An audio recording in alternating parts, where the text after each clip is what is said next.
Ecoconstituyendo, un podcast del Observatorio Latinoamericano de Conflictos Ambientales, OLCA, con el apoyo de la Fundación Rosa Luxemburgo. Hola a todas y a todos, esperando que tengan un buen día. Les saludamos desde el podcast Ecoconstituyendo del Observatorio Latinoamericano de Conflictos Ambientales, OLCA. Les saluda Karen Ardiles. Y bueno, estamos acá con Lucio Cuenca y Javier, así que les doy el pase para que hagan sus saludos correspondientes. Hola Karen, hola Javier. Una buena tarde, buena noche a los que nos están escuchando este podcast. Como las semanas anteriores, seguiremos desarrollando y comentando tanto la contingencia como los temas relativos al proceso constituyente, así que esperamos por ahí ir haciendo contribuciones. Hola a todas y todos, por acá Javier. Estoy medio ronco, creo que la última vez también estaba ronco, pero menos ronco. Ya terminando este mes de julio, va a empezar agosto, nos va quedando poquito para el plebiscito. La fecha bueno, eso es bueno, pero como que sí, también con eso se acerca fin de año y me quiero morir. No, y más encima hoy día fue el retorno a clase, entonces recordemos que estamos grabando el lunes 25 de julio, entonces harto ánimo para, si es que nos escuchan secundarias y profes también. Bueno, y toda la planta de una comunidad educativa, así que eso, simplemente, bacán. Oye, ahora la comunidad educativa tiene mucho que decir, si es que se aprueba la nueva Constitución. Por supuesto. Y está consagrado el rol de los profes. Sí, otro level, otra cosa. Avanzamos en algunas cosas. Bueno, comentar algunas cosas. Recomendarles. Uno, murales por el apruebo. Estuvimos participando de forma colaborativa en uno de los murales que lo encuentran. El primero es por los derechos de la naturaleza y la recuperación de las aguas, así se llama el mural, y lo encuentran en el barrio República en Sacié con Abdón Cifuentes. Y el muralista que pintó el mural es Sofrenia, así lo encuentran en redes sociales, así que si andan haciendo campaña o algo por el estilo, ahí tienen un bonito fondo para hacerse unas fotos, un buen spot. Recordar que estamos hablando de Santiago, para la gente que no... Sí, perdón, me pegó el centralismo, lo siento. Segundo, contarles que este fin de semana, sábado 30 de julio, también en el barrio República, porque estamos participando de un ciclo de actividades por la recuperación de las aguas, vamos a tener un taller. Este va a ser el sábado 30 de julio a las 11 de la mañana en la Facultad de Psicología de la UDP, y va a estar exponiendo Camila Zárate sobre aguas. Esa es mi segunda recomendación. Eso en el plano de las recomendaciones. No sé si tienen alguna recomendación que aportar para que no pegue tan fuerte el centralismo. Hay que decir que a propósito de esta apelación centralista que hizo Javier, que este ciclo de murales apruebo por el apruebo también se va a desarrollar en algunas regiones, ¿no? Por lo menos ya hay programado en Coquimbo y en Concepción, y se espera también que se programen en Valparaíso y Valdivia. Así es que está teniendo una cobertura más allá de la región metropolitana, donde también hay que considerar que se estará en varios lugares, barrios y también centros de instituciones, ¿no? de universidades. Está considerado el Hospital Félix Bulnes, la Facultad de Filosofía en Juan Gómez Milla, en la Universidad de Chile. Así que el destino de estos murales por el apruebo es variado y descentralizado. Un golpe a tono con la nueva Constitución. Muy bien, gracias por la acotación descentralizadora, Lucio. Bueno, ¿Otras recomendaciones? ¿Algún panorama? ¿Algo por ahí? ¿No? A la cuenta de 3. Muy bien. Contarles que el fin de semana estuve en Tirúa. Y estuvimos haciendo un taller, participando en una radio, visitando una escuela agroecológica. Así que quería saludar a la Vero, que hizo todo ahí el contacto del asunto de Fundación Licán. Y me faltan los otros nombres porque no tengo justo mi celular a mano. Pero bueno, la red de mujeres Lafkenche, si no mal no recuerdo. Y eso, quería saludarlas. Estuvo bueno el taller, no está tan fácil, no es como que se estén haciendo actividades por el apruebo y que toda la gente esté efectivamente ahí con claridades al respecto. Así que creo que es importante mencionarlo. Hay personas que tienen dudas, hay personas que efectivamente van a votar por el rechazo, más allá de las razones, más allá del texto constitucional, sí van a votar rechazo, y creo que igual con todo hay que hacer el ejercicio de informar. Creo que es importante. Esta votación tiene una característica muy, muy distinta a otras. La primera vez que se va a votar, de hecho, en la historia desde la República en adelante, por una constitución con estas características, porque no vamos a considerar el plebiscito del 80, entonces, como una referencia democrática, digámoslo. Así que eso. Y bueno, también, si es que alguien quiere hacer alguna actividad, desde Olca podemos apoyarles, así que nos pueden escribir. Eso de mi saludo, y mi saludo era para, Fundación Licán, y también para el grupo de católicos de Tirúa, miren que estamos súper diversos e inclusivos, y la red de mujeres del Lafken Mapu. Eso era. Ahí están las organizaciones. Así que agradecida del cariño y del recibimiento. Eso. ¿Alguna actividad que comentar? Por supuesto. Actividades recientes. Bueno, también participamos en actividades organizadas por Anamuri y la Fundación Rosa Luxemburgo. El día viernes, acá en el Museo de la Educación Gabriela Mistral, se hizo el lanzamiento, presentación del Atlas de los Sistemas Alimentarios del Cono Sur. Muy interesante, si lo pueden buscar en redes sociales, tiene información muy actualizada y muy pertinente para el análisis de los temas que incluso vamos a tratar en este programa en un ratito más. Y también en ese evento había delegaciones internacionales de Brasil, de Paraguay, de Argentina, de lo que ahora me recuerdo, de Uruguay, de Cuba. Y durante el fin de semana también se desarrolló el seminario Resistencia y Solidaridad, Semillas de la Soberanía Alimentaria, que se hizo en la localidad de Auquinco, donde la Anamuri tiene una escuela agroecológica, donde participó también una compañera nuestra del Olca. Así que estamos muy contentos y contentas por las actividades de los últimos días. Súper. Igual queríamos, pasando a otro elemento de la parrilla de hoy, igual queríamos aprovechar la instancia para comentar algunas buenas y no buenas noticias. Lucio, tú querías comentar sobre Pascualama, ¿cierto? Sí,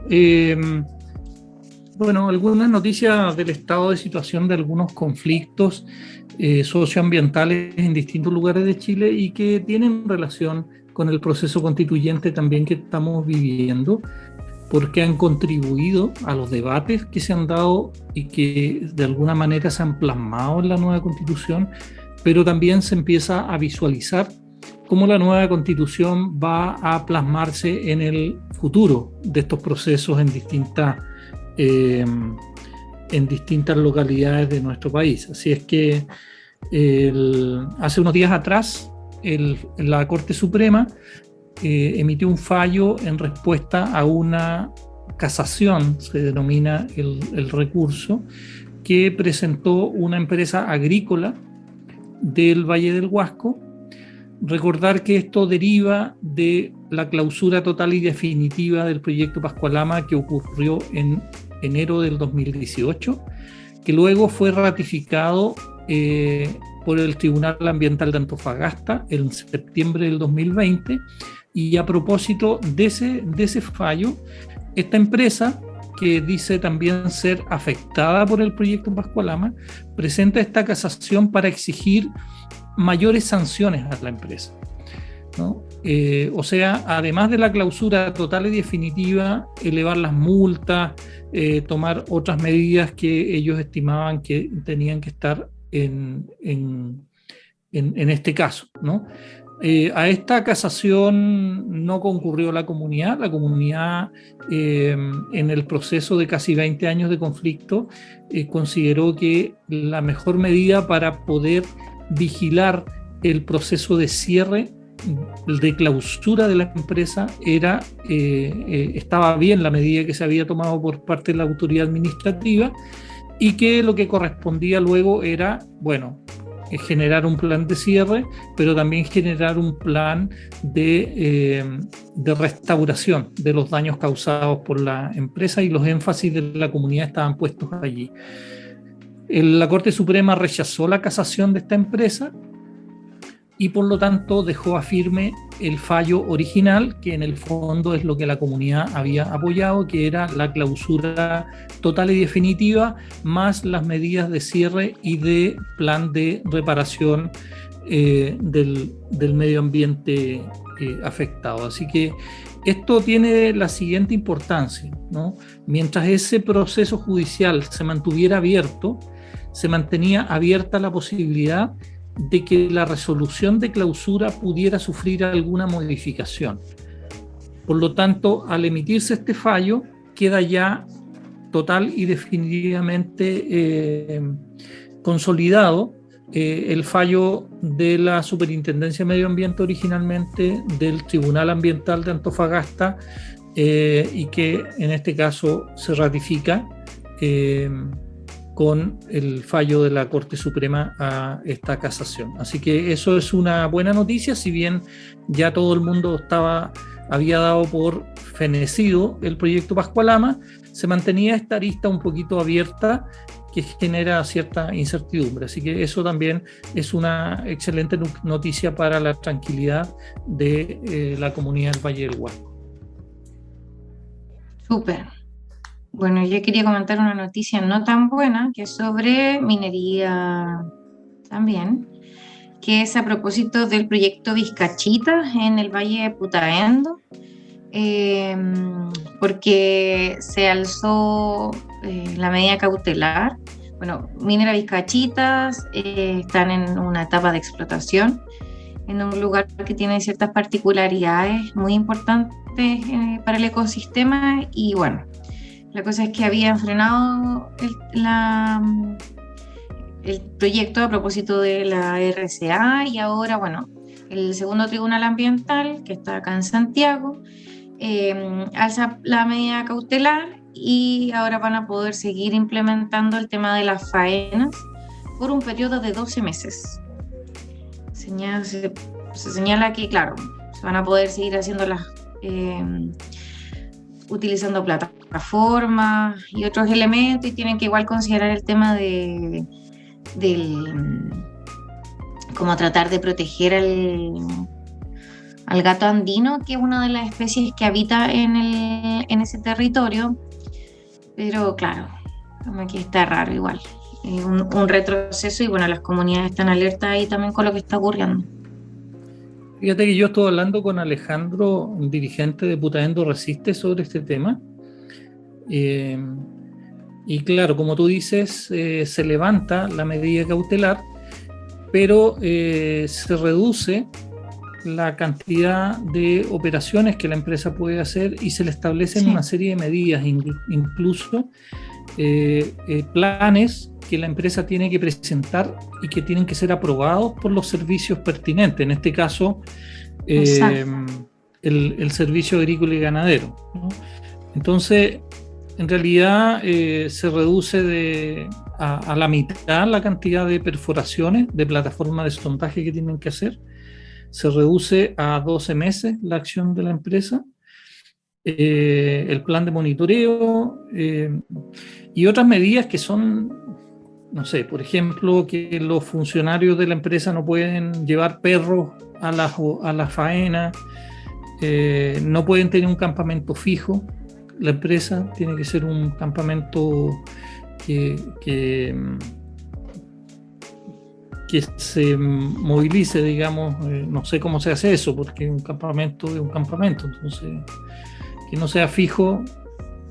La contraposición a eso, que sea móvil, pero no sé cómo lo implementan, ¿no? Poner no letreros más allá arriba, de presencia de fauna, reducir la velocidad de los vehículos de 40 a 30 kilómetros por hora. En realidad no se entiende muy bien. Algunas medidas sí efectivamente son protectoras de la fauna que fue la que causó la paralización y la medida cautelar en este caso. Pero bueno, es el poder de las empresas mineras que tienen injerencia sobre la institucionalidad y los sistemas de justicia en nuestro país, lamentablemente. Yo creo que el resultado también no solo como el sistema de justicia a propósito del Tribunal Ambiental, sino como de cómo está pensado el sistema de justicia. Yo creo que ese es uno de los grandes problemas, que bueno, al final siempre se articula con el tema de que el sistema de evaluación de impacto ambiental en realidad está para apoyar, sino que autorizar proyectos, como evaluar proyectos, pero para que resulten, no como para proteger el medio ambiente o la naturaleza. Y entonces, claro, están estos cambios que en términos concretos no consideran también lo que la comunidad ha dicho, que quiere que Putaendo sea un lugar sin mineras. Bueno, en fin, respecto a estas noticias, no sé si Javier quería agregar algo más. Tengo una convocatoria que les puedo comentar. Ya, ok. Desde la región del Biobío. Hace casi un año, se realizó una protesta en la entrada de la comuna de Santa Bárbara, que se dirigió o terminó finalmente en Rucalhue. Esto en defensa del río Biobío, que se encuentra amenazado por diferentes proyectos hidroeléctricos, uno de esos de capitales chinos, que se llama Central Hidroeléctrica Rucalhue. A un año de esa protesta se va a realizar otra en conmemoración, considerando que el proyecto continúa existiendo, tiene parte de sus obras paralizadas, pero aún existe, e incluso ingresaron otro proyecto, no de la misma empresa, sino que empresa de capitales canadienses, en el mismo río Biobío, abajo de donde quiere estar la central Rucalhue, y esta protesta está siendo convocada, está siendo convocada por organizaciones sociales para el próximo domingo 7 de agosto, desde las 10 de la mañana. Iniciaría en Santa Bárbara. Ahí para la gente que se quiera movilizar o articular igual para acompañar y ser parte de la manifestación, bienvenido sea. Yo por lo menos voy a ir, así que quizás nos topamos. Síganme los buenos, ¿ah? Pero eso. Les avisé con tiempo, a decir Javier. Sí, pues, 2 semanas antes yo creo que nos podemos ordenar. Ese aviso quería correr, por si acaso.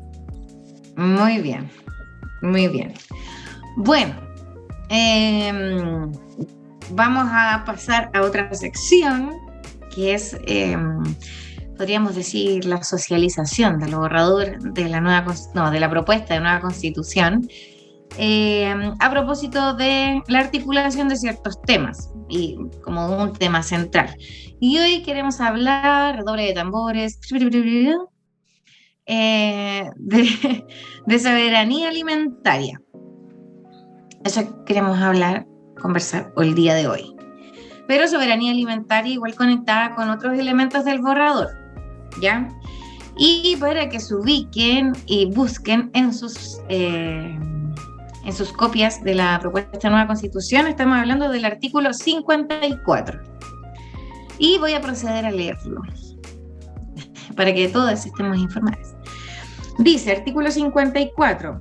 Es deber del Estado asegurar la soberanía y seguridad alimentaria. Para esto promover la producción, la distribución y el consumo de alimentos que garanticen el derecho a la alimentación sana y adecuada, el comercio justo y sistemas alimentarios ecológicamente responsables. El Estado fomenta la producción agropecuaria ecológicamente sustentable. Reconoce, fomenta y apoya la agricultura campesina e indígena, la recolección y la pesca artesanal, en tanto actividades fundamentales para la producción de alimentos. Del mismo modo, promueve el patrimonio culinario y gastronómico del país. Ese es el artículo que habla sobre, particularmente, soberanía alimentaria.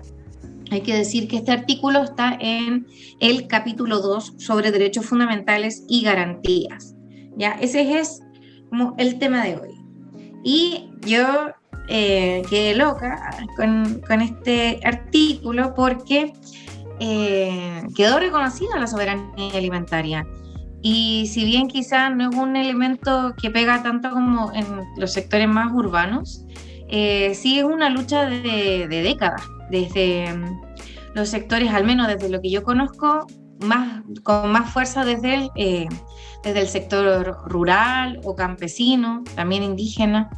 Entonces, me parece como que sumamos muchos puntos de vida con este artículo. Y bueno, lo quería relacionar, luego de esto vamos a conversar por si acaso, con el artículo que sigue, que es el artículo sobre las semillas tradicionales, que dice, artículo 55, el Estado garantiza el derecho de campesinas, campesinos y pueblos y naciones indígenas al libre uso e intercambio de semillas tradicionales. ¿Ya? Ese es otro elemento también en el que se avanza muchísimo, porque siempre está ahí como respirándonos en la nuca, el TP11, con la privatización de las semillas.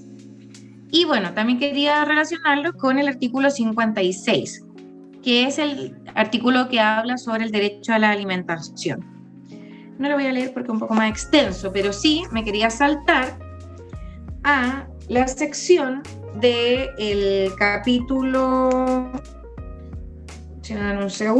capítulo 6, sobre Estado regional y organización territorial, que tiene una cápita sobre ruralidad que va del artículo 241 al 243. Y me parece importante señalarlo y hacer como desde ya la conexión, porque en el artículo 243 también habla sobre que el Estado fomenta los mercados locales, las ferias libres, los circuitos cortos de comercialización e intercambio de bienes y productos relacionados a la ruralidad, que están muy relacionados con la soberanía alimentaria y también con el uso y el libre intercambio de las semillas tradicionales.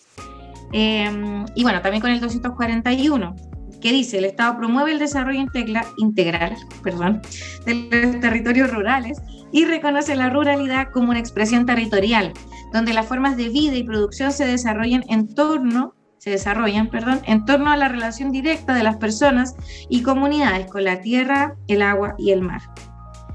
Asimismo, el Estado facilitará la participación de las comunidades rurales a nivel local y regional en el diseño y la implementación de programas y políticas públicas que les afecten o conciernen. Me gusta mucho esto y podría seguir relacionándolo con otros artículos, pero me voy a detener para que podamos conversar un poco. Porque lo podemos relacionar con el agua, por ejemplo, a propósito de que el Estado tiene que promover la gestión comunitaria de las aguas, pero no podemos llegar hasta allá. Abro palabras, comentarios. Javier. Sí, profesora. Me sentí un momento en una clase de esto. En el buen sentido. Aguanten la y los profes. A mí me llaman hartas cosas la atención en verdad de este tema. Yo creo que, bueno, no sé si es que ustedes saben, si es que pueden como desarrollarlo en las intervenciones que hagan, porque yo lo desconozco específicamente si es que este elemento se abordaba de alguna forma en la constitución anterior, o sea, la que está muriéndose. Me llama la atención. No, la que está muerta no, obviamente no habla de estas cosas. Perfecto.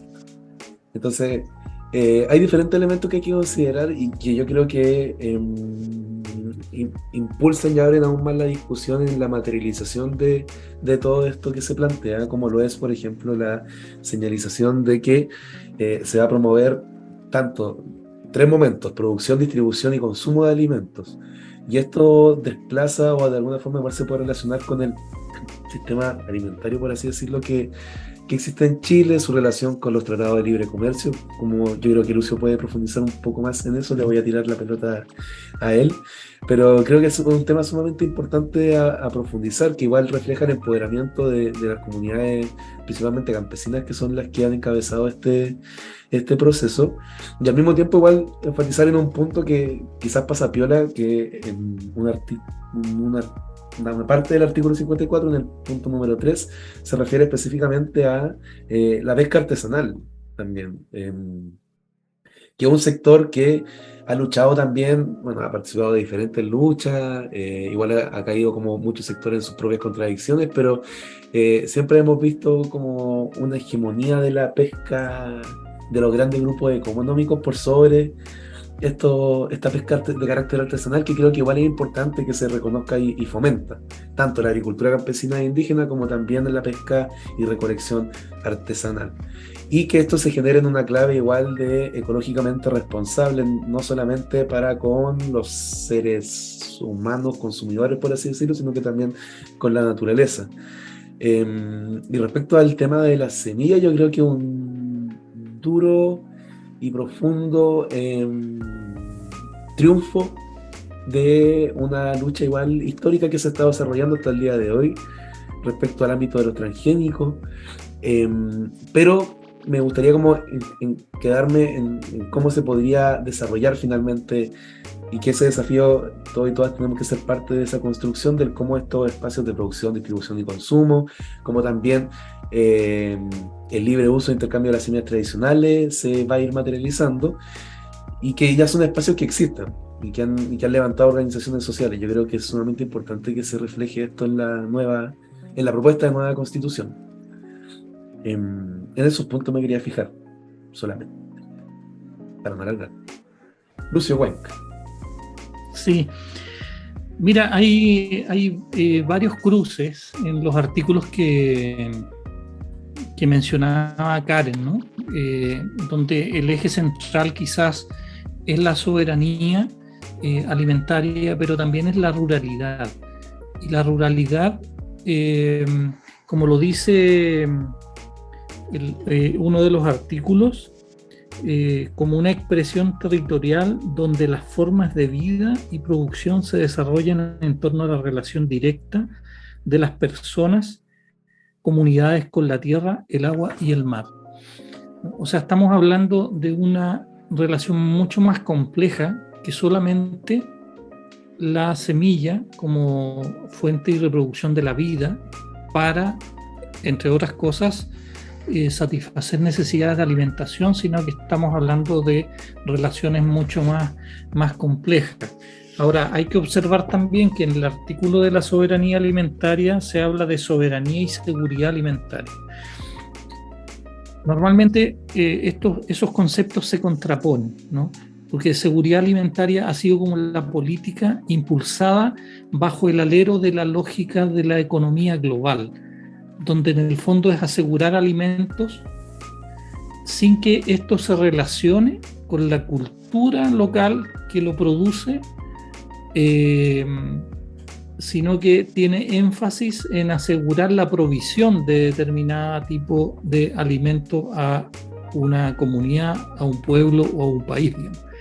Y eso es lo que abre la puerta a esta lógica del comercio de los alimentos y cómo las grandes corporaciones transnacionales se han ido apropiando de toda la cadena que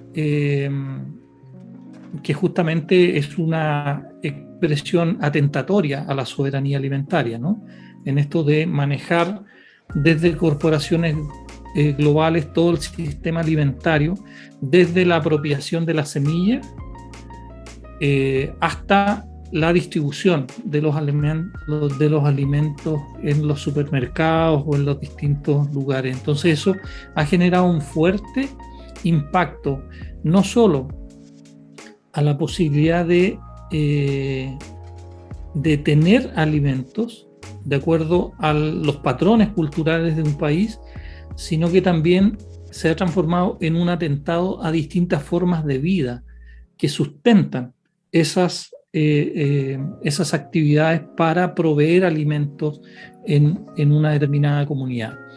Entonces creo que si bien estos conceptos un poquito son contradictorios, pero es muy importante porque también fue muy resistido por algunos sectores dentro de la convención que miran estas temáticas como cuestiones accesorias, como que pudiéramos prescindir o como que cualquiera podría proveer alimentos sin tener conciencia cómo eso ocurre, cómo se formula, cómo de eso depende sistemas de vida de muchas comunidades, ¿no? Y ecosistemas también. Entonces creo que es un gran paso que estos temas hayan quedado consagrados en la Constitución, pero también quiero destacar un par de puntos adicionales que no los leyó Karen, porque claro, se hace un poco latoso estar leyendo artículos de la Constitución, pero que a mí me gustaría destacar también y que tiene que ver con mirar la realidad del campo, de la ruralidad, en todas sus facetas. Las facetas positivas, las facetas que permiten proyectar a una sociedad que se hace cargo de sus problemas para el futuro, como por ejemplo la crisis climática abordada desde justamente la agricultura familiar campesina y la posibilidad que desde allí se contribuya a enfriar el planeta, pero también otras que no son tan positivas, ¿no? Y la Convención también se hizo cargo de eso. Por ejemplo, el artículo 242 dice: el Estado adoptará las medidas necesarias para prevenir la violencia y superar las desigualdades que enfrentan mujeres y niñas rurales, promoviendo la implementación de políticas públicas que garanticen el goce igualitario de los derechos que la Constitución consagra.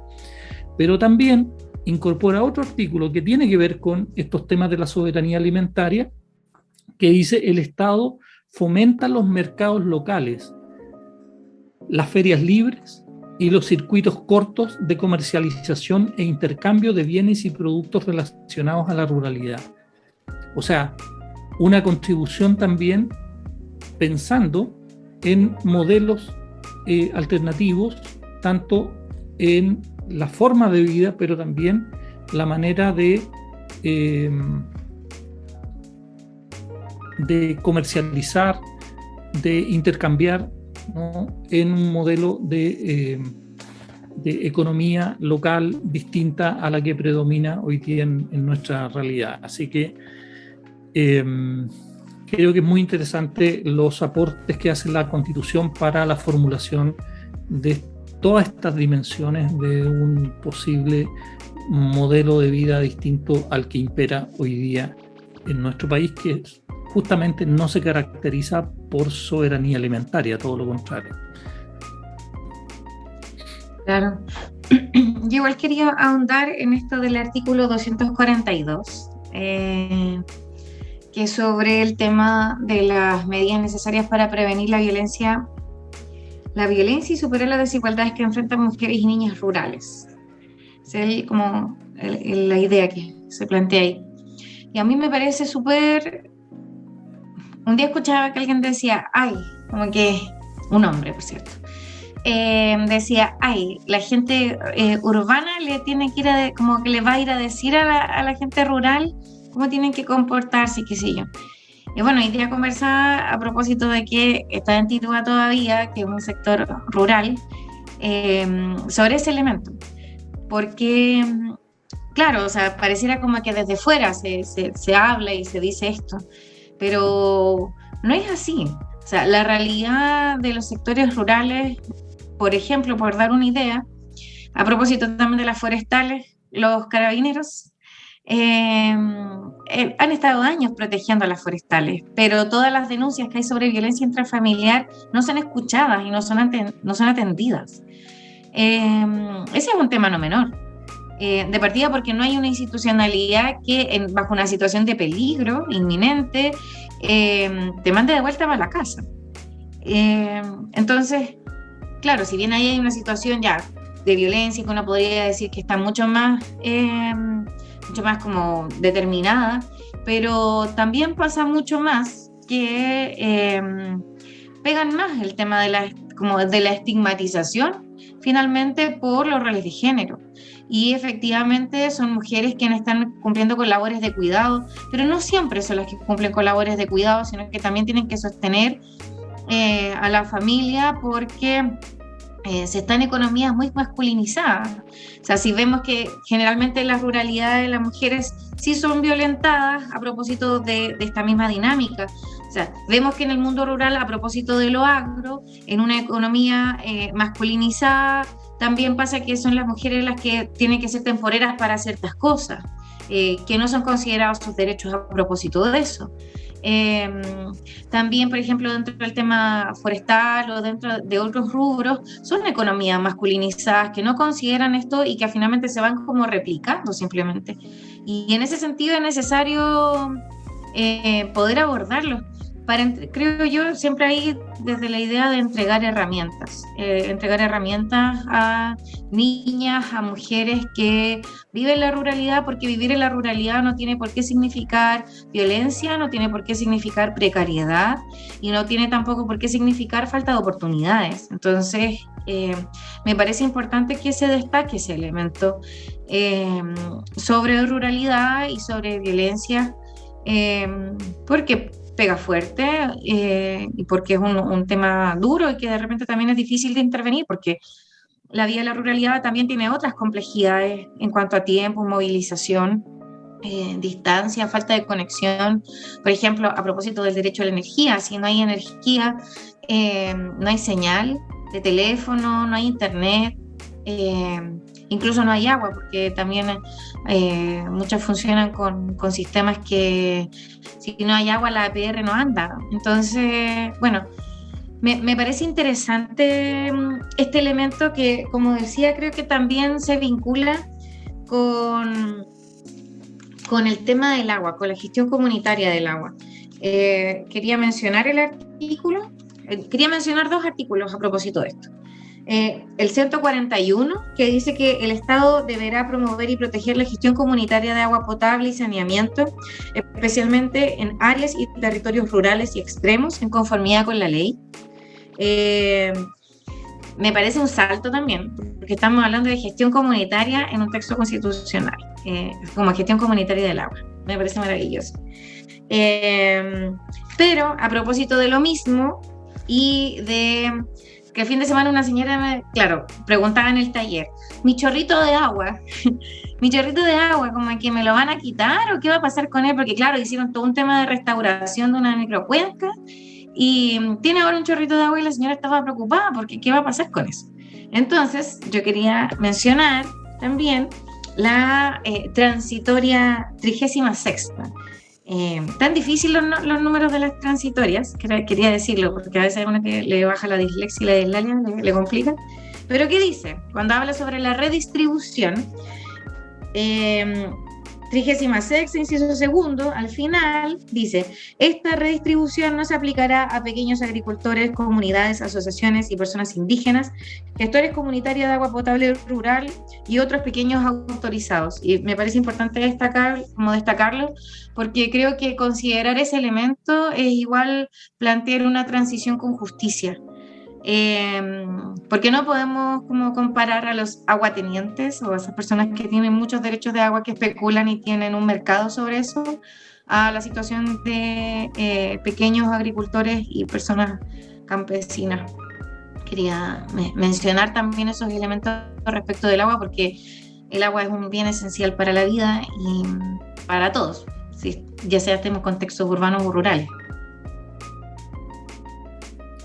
Sí, también hay que mirar no solamente el agua como un factor para producir alimentos, ¿no? Sino que el agua, y en esto de hacer una mirada de la integralidad de los derechos, el agua también tiene una íntima relación con el derecho a la alimentación. O sea, el agua de alguna manera, como bien esencial para la vida, como dice Karen, es un alimento y por lo tanto es parte también de las garantías de derechos humanos que deben existir, y también de la naturaleza, obviamente. Oye, quiero solo decir que lo de esencial no lo digo yo, lo dice la propuesta de nueva constitución en el artículo 140. ¿Te has vuelto tan constitucionalista o no? No. ¿Cómo se podría decir eso tan...? Sí, creo que ese es el nombre que ocupan los leguleyes. No, porque constitucionalista es la persona que se dedica al derecho constitucional y yo no me dedico a esto. Oye, hay un elemento que yo quería resaltar, como en esta lógica igual de velar quienes están contra la propuesta de nueva constitución. El otro día me puse a buscar quiénes estaban contra las normas o se habían levantado contra este artículo, por ejemplo, específicamente sobre alimentaria. Me encontré con algunas columnas de algunos medios, como que se encuentran, por ejemplo, en portal frutícola.com, en donde hablan de que expertos jurídicos y del agro hablan de que puede existir una paralización de inversión, se refieren al tema del agua, cuestionan mucho la iniciativa de una perspectiva, principalmente la llevan al tema del agua que ustedes estaban hablando. Pero si uno empieza a desmenuzar también quiénes son las organizaciones que participan en estos foros, que buscan ser como una caja de resonancia del rechazo finalmente, son las mismas empresas que fueron parte de, o intentaron cooptar, o utilizar, mejor dicho, cooptar y utilizar el proceso de la creación de las iniciativas populares de norma. No sé si recuerdan que hubo un momento, la gente que nos está escuchando, en el proceso constituyente, donde organizaciones sociales podían construir y presentar iniciativas populares de norma para que fueran presentadas en el Pleno, y una de esas efectivamente fue presentada por un grupo de empresas donde se encuentra, por ejemplo, la Asociación Nacional de Productores de Semilla, se encontraba Corma, que es la Corporación Chilena de la Madera. Corma a la vez se relaciona con las grandes forestales. Bueno, ese mismo conjunto de organizaciones se encontraba en esta actividad, en donde finalmente reiteraban un discurso constante ligado a que van a perder los beneficios sobre el tema del agua, de que nadie se preocupa de las familias o la pequeña agricultura, los campesinos. Entonces intentan, este gran empresariado, vociferar o tergiversar en verdad la información, y yo creo que igual es importante develarlo, como que me gustaría generar ese alcance de tener e ir revisando igual esa información que se va generando en esos espacios de difusión, que son las mismas empresas que generan estos espacios de discusión, como también son los que redactan columnas de opinión que se publican en Radio Agricultura, por ejemplo, en su versión digital, obviamente, no en su radio como tal. Para que lo tengan en consideración, la gente que nos escucha finalmente, como ojo con esa gente, esas ovejas, sí, que se vienen. Interesante lo que dice Javier. Creo que hay hay vinculación de sectores interesados, político-económicos, y que en el caso del agua, por ejemplo, claro, están desinformando a los pequeños, a los campesinos, en relación a intereses de ellos, digamos, de los grandes empresarios agrícolas, y le transfieren a los pequeños preocupaciones que la Constitución explícitamente dice que no van a ser tocados, como lo mencionaba Karen, en el proceso de redistribución de agua que debiera ocurrir en todas las cuencas, donde la mercantilización permitió la concentración de la propiedad del agua en pocas manos. Esa redistribución no va a tocar a los pequeños agricultores, ni a las comunidades indígenas, ni tampoco a los gestores comunitarios de agua. Entonces eso tiene que estar muy claro, porque lo otro es desinformación, es estar tergiversando lo que realmente dice o propone el nuevo texto constitucional, y es bueno que eso también lo podamos develar en este podcast constituyendo de Olca? Yo quería agregar a lo que se ha dicho que, bueno, hay una lucha de años respecto de la soberanía alimentaria, pero yo quería destacar el rol de las compañeras de Anamuri, que estuvieron siempre presentes antes de la convención, como en la campaña, luego ya en el proceso de la convención, estuvieron ahí como a pie juntos igual, no descuidando este elemento. Y yo creo que es importante destacar el trabajo y la lucha. Sé que hay muchas más organizaciones, por supuesto, pero quería destacar la labor de Anamuri, que para quienes no las conozcan la pueden buscar, googlear. Y Anamuri es la Asociación Nacional de Mujeres Rurales e Indígenas. Creo que es importante destacar la lucha de las mujeres, y Anamuri ahí se puso la 10 y lo dio todo, y ahora tenemos esos derechos consagrados en la propuesta de nueva constitución, así que por cierto, les invitamos a aprobar el 4 de septiembre. Se formó una bancada de la ruralidad, ¿no?, para instalar todos estos temas en el proceso constituyente. Anamuri es parte de el grupo de los 12, creo que le denominaban, ¿no?, que son distintas organizaciones del mundo de la ruralidad, del mundo campesino, distintas formas de organización, que, como dice Karen, y junto a otros movimientos sociales también estuvieron incidiendo, vigilando, convenciendo, persuadiendo, seduciendo al conjunto de la convención para que estas temáticas estén instaladas. Lo digo en el sentido político, Karen, ¿no? Oye, ¿qué hice yo? Ya, yo solo quería terminar con algo, porque ya llevamos harto rato conversando, pero mira, solo quería ahora leer el derecho a la alimentación, que está en el artículo 56, a propósito de una cosa que se relaciona con la soberanía alimentaria. Dice: toda persona tiene derecho a una alimentación adecuada, saludable, suficiente, nutricionalmente completa y pertinente culturalmente. ¿Y qué quería destacar aquí? La pertinencia cultural. A mí me llama mucho la atención que a la gente no le extrañe de que en todo el mundo se coma tomates, que en todo el mundo se coman papas, que incluso, no sé, por ejemplo, cuando hablan de la comida italiana, igual los tomates son de América. Pues ¿cómo va a ser como su comida tradicional si los tomates son de aquí? Pero todo el mundo come lo mismo, y en un planeta muy diverso, biodiverso, no se tiene por qué comer lo mismo. Y creo que es importante hablar de pertinencia cultural porque también hay que promoverla. ¿Qué se tendría que comer aquí en este territorio de acuerdo a las estaciones, a las temporadas, a lo que produce la tierra? Un tomate de invierno sabemos que no tiene sabor a nada, porque los tomates son de verano. Y así un montón de otros elementos. Entonces creo que si bien podríamos pensar que la pertinencia cultural es como cualquier cosa, creo que es un elemento trascendental que se relaciona también con pensarnos en un país intercultural también, creo yo, como adoptar esta perspectiva como a propósito de la diversidad y que se genere un diálogo. Creo que es necesario como potenciar también esos elementos, rescatar lo que se comía acá antes como de que pegara como la globalización cultural, y destacar eso.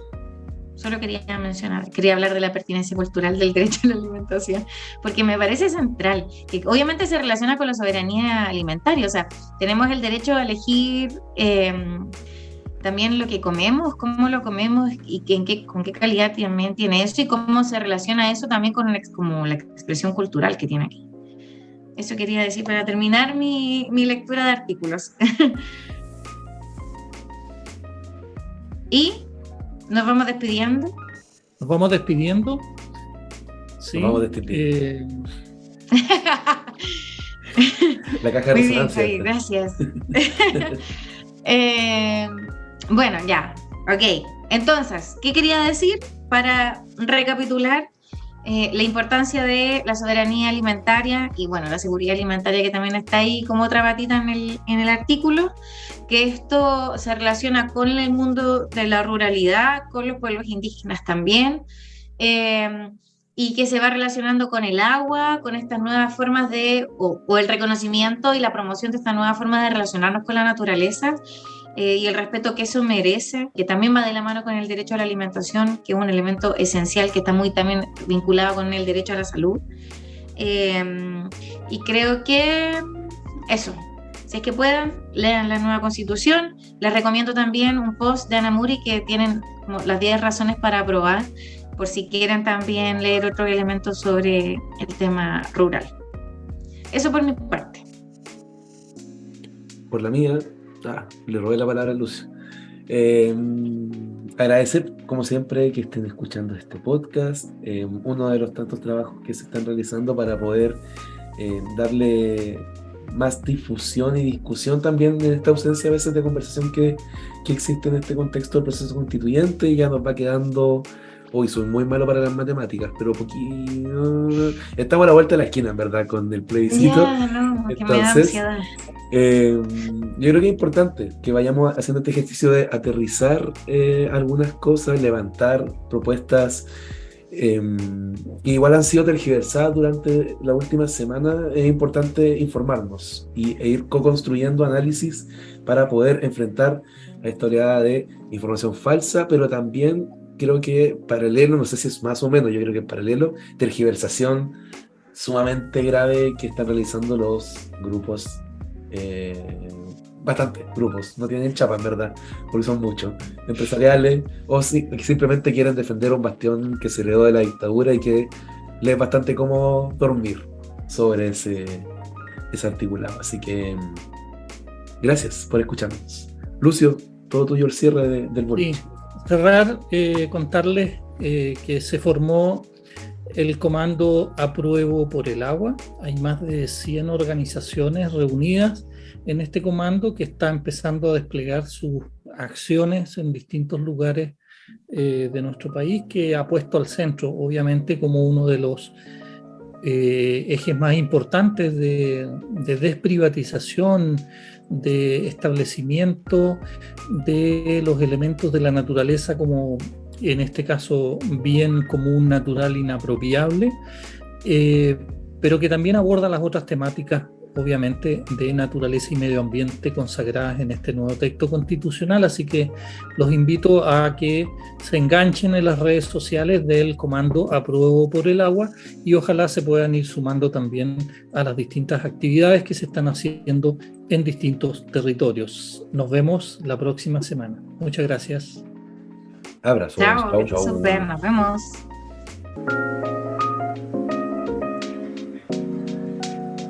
Ecoconstituyendo, un podcast del Observatorio Latinoamericano de Conflictos Ambientales, OLCA, con el apoyo de la Fundación Rosa Luxemburgo.